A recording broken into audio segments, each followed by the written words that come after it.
Okay guys, welcome back to another video. This is a quick overview of why we decided to go with the Mazda BT50 instead of Hilux or a D-Max or a Ford Ranger. It was quite a big decision and it came down to quite a few important factors, so we're going to chat about them now. A few of the big things that this car has is it's a 3-litre engine. It has all the features. This is the XT model, so it's not the highest of the lot, so therefore we were comparing it to the SR model, the Hilux, and the equivalent with the D-Max and whatnot. It's got all your mod cons, doesn't have leather, but we didn't want that kind of thing. We wanted something that was easy to clean, it gets dirty a lot, so that was why we were looking at that range of cars. BT50 and the Hilux both come with a 5-year warranty at this stage. There was a lot of similarities between the two, which made it even more difficult to choose. We went for a few test drives and we really compared. We did a lot of research ourselves to figure out what we wanted and what you got for your money. The big thing for us is because we've got the canopy on the back of our car, we need to really be capable of carrying all our weight when it comes to food, water and whatnot, and also be capable. So therefore, I've just got some notes here. The GVM of this car stock standard is 3,100 kilos, whereas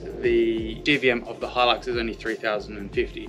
So it's only 50 kilos difference, but when you come to putting a GVM upgrade like we did, if you've got a better stock GVM, then you've actually got a better GVM capability. That's one of the big reasons we're doing with this, because down the road, if we want to tow, GCM is also larger for the Mazda BT50. It's 6,000 kilograms as opposed to 5,850. You lose 150 kilograms on your GCM with the Toyota Hilux. So the GCM and the GVM were big ones when it came to us choosing this car. There was a couple of other things that this car offered that the Hilux didn't. So the Hilux steering is called a rack and pinion, whereas the Mazda BT50 has electric power steering. Therefore, the steering on a Hilux is considered to be a little bit more slow and a little bit more heavy. And from our research, what we've chosen, the electric power steering was a lot more for what kind of driving that we do. Slight difference, but it was something that we had a preference over. That was a pro for the Mazda BT50. Look at a lot of Hiluxes, and like I said, those are the pros and cons that we found between the differences. Then it came down to price. The price was a huge thing for us, obviously, as we are traveling. Therefore,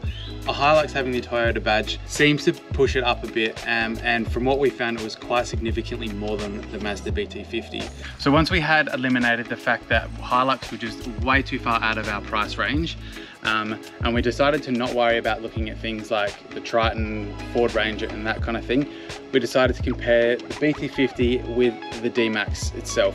As a lot of people know, they're very similar. Under the bonnet, the drivetrain, pretty much everything is all done by Isuzu now, so we thought these are the two cars that we want to compare. It came down to things that the two dealers offered. So in this case, Mazda offered much better warranty, longer roadside, and 12 months free rego, which was really handy for us, except for the fact that we now have to have Queensland registration. A few differences in the interior of the two cars. So we chose to go with the Mazda simply because there was a few more comfort.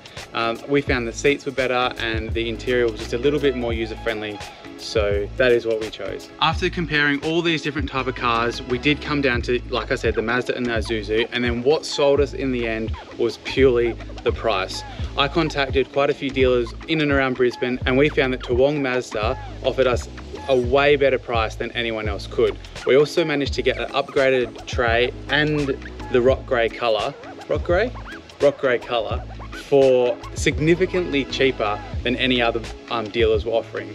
So I think we just stumbled upon a really good salesman in Colin at Toowong Mazda. He worked with us really closely and gave us such a good deal. This is by no means sponsored or anything, but we just had a great sales experience with him. From that point on, it was really, we were sold with the Mazda, and it was in stock. The other big thing is that some cars went in stock, some cars we didn't really want a white car, so Isuzu only had a lot of white dual cabs, whereas Mazda had a lot more in color. Isuzu, there was a wait. Hiluxes, as people know, there's definitely a long wait. So Mazda had them in stock, had the color, had the tray we wanted, just ticked all the boxes in the end. We had a good price, and that is why we chose Mazda BT50 over Hilux, a D-Max, and any other type of dual cab there is out there. Thank you for watching. I know this has been a bit of a weird video. If you have any questions on the BT50, we're doing more reviews down the track as we're touring in it now. So stay tuned, subscribe, and we'll see you next time.